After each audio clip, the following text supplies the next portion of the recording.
السلام علیکم ورحمۃ اللہ وبرکاتہ۔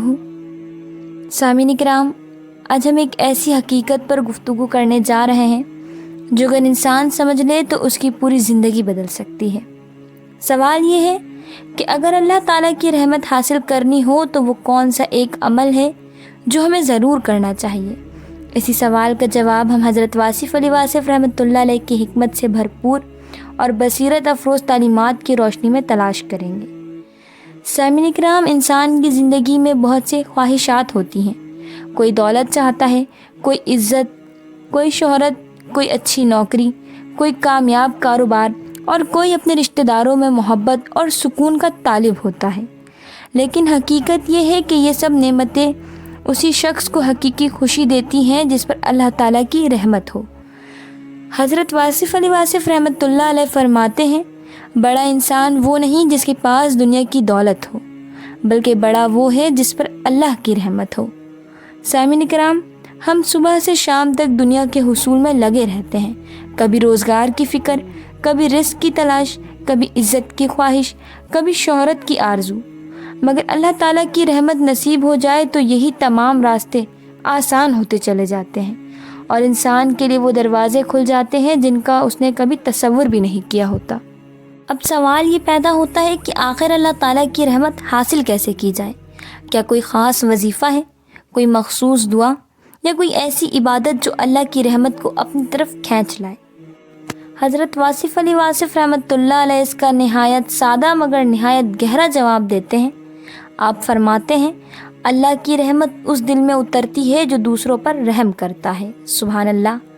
سامعین کرام، یہی وہ ایک عمل ہے جو اللہ کی رحمت کو اپنی طرف متوجہ کرتا ہے، یعنی دوسروں پر رحم کرنا، دل کو نرم رکھنا، معاف کرنا، بھلائی کرنا، کسی غمزدہ انسان کے آنسو پوچھ دینا، کسی دکھی دل کو تسلی دینا، کسی پریشان انسان کا بوجھ ہلکا کرنا، کسی مجبور کا سہارا بن جانا۔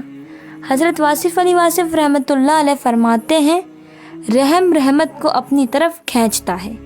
ذرا غور کیجئے، حضرت واصف علی واصف رحمۃ اللہ علیہ کے نزدیک رحم صرف ہمدردی کا نام نہیں بلکہ یہ روحانیت کا ایک عظیم دروازہ ہے۔ آپ فرماتے ہیں، مصیبت انسان کو نہیں تھکاتی، دل کا بے رحم ہو جانا انسان کو تھکا دیتا ہے۔ جب دل نرم ہو جاتا ہے تو زندگی آسان محسوس ہونے لگتی ہے۔ جب انسان کے اندر شفقت پیدا ہو جاتی ہے تو فیصلے بہتر ہونے لگتے ہیں، اور جب دل پاکیزہ ہو جائے تو اللہ تعالیٰ کا قرب حاصل کرنا بھی آسان ہو جاتا ہے، اور جس پر اللہ کا قرب نصیب ہو جائے اس پر اس کی رحمتوں کی بارش ضرور ہوتی ہے۔ حضرت واصف علی واصف رحمۃ اللہ علیہ فرماتے ہیں، جو دل دوسروں کا درد اپنے اندر محسوس کرتا ہے، اللہ تعالیٰ اسی دل کو اپنا مسکن بنا لیتا ہے۔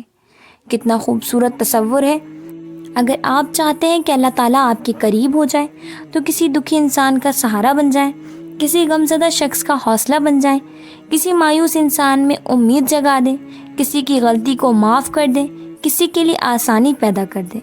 اللہ تعالیٰ خود فرماتا ہے کہ اس کی رحمت ہر چیز پر وسیع ہے، لیکن رحم کرنے والوں کے لیے اس کی خصوصی رحمتیں ہیں۔ اب سوال یہ ہے کہ اپنی عملی زندگی میں رحم کیسے پیدا کیا جائے؟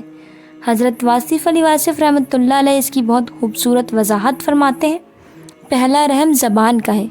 اپنی زبان کو نرم رکھیں، سخت جملے نہ بولیں، کسی کی دل آزاری نہ کریں، کسی کی عزت کو مجروح نہ کریں، کیونکہ زبان کا زخم اکثر عمر بھر نہیں بھرتا۔ دوسرا رحم رویے کا ہے۔ لوگوں کو کمتر نہ سمجھیں، غریب کو حقیر نہ جانیں، یتیم اور مسکین کے ساتھ شفقت کریں، بچوں پر بے جا سختی نہ کریں، اپنے ماتحت کام کرنے والوں کے ساتھ حسن سلوک اختیار کریں۔ تیسرا رحم معاف کرنا ہے۔ حضرت واصف علی واصف رحمۃ اللہ علیہ فرماتے ہیں کہ معاف کرنا کمزوری کی علامت نہیں بلکہ طاقتور انسان کی پہچان ہے۔ چوتھا رحم دل کا ہے۔ خاموشی سے کسی کے لیے دعا کر دینا، کسی کے حق میں خیر چاہنا، کسی کی کامیابی پر خوش ہونا، کسی کی غلطی دیکھ کر بدگمانی کے بجائے اس کی اصلاح کی دعا کرنا۔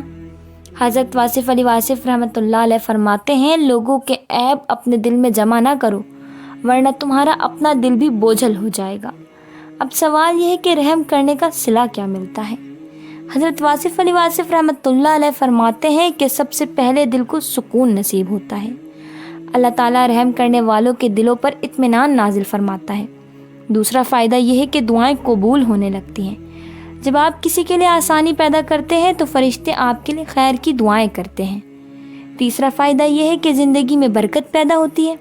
جہاں رحم ہوتا ہے وہاں اللہ تعالیٰ اپنی رحمت اور برکت دونوں عطا فرماتا ہے۔ اور چوتھا فائدہ یہ ہے کہ گناہوں کی معافی نصیب ہوتی ہے، کیونکہ اللہ تعالیٰ اس بندے کو معاف کرنا پسند فرماتا ہے جو دوسروں کو معاف کرتا ہے۔ ایک مرتبہ کسی شخص نے حضرت واصف علی واصف رحمۃ اللہ علیہ سے عرض کیا، میں اللہ تعالیٰ کے قریب ہونا چاہتا ہوں لیکن مجھ سے لمبی عبادت نہیں ہوتی، میں کیا کروں؟ آپ نے فرمایا، کسی بھوکے کو کھانا کھلا دو، کسی روتے ہوئے کو تسلی دے دو، کسی مجبور کے لیے آسانی پیدا کر دو، کسی کے لیے دل سے دعا کر دو، اللہ خود تمہارے قریب آ جائے گا۔ سامعین کرام، اگر آپ چاہتے ہیں کہ اللہ تعالیٰ کی رحمت آپ کی زندگی پر سایہ فگن ہو جائے، اگر آپ چاہتے ہیں کہ آپ کے مسائل آسان ہوں، اگر آپ دل کا سکون چاہتے ہیں، اگر آپ اللہ کی رضا اور خوشنودی کے طلبگار ہیں تو آج ہی ایک فیصلہ کر لیجئے۔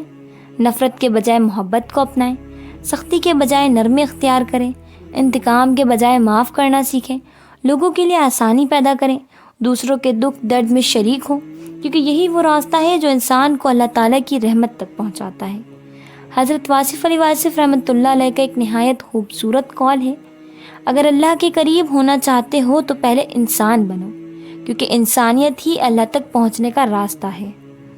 اللہ تعالیٰ ہمیں رحم کرنے والا دل، نرم مزاجی، حسن اخلاق اور اپنی رحمتوں کا سایہ عطا فرمائے، آمین یا رب العالمین۔ اللہ تعالیٰ آپ سب پر اپنی بے شمار رحمتیں نازل فرمائے۔ والسلام علیکم ورحمۃ اللہ وبرکاتہ۔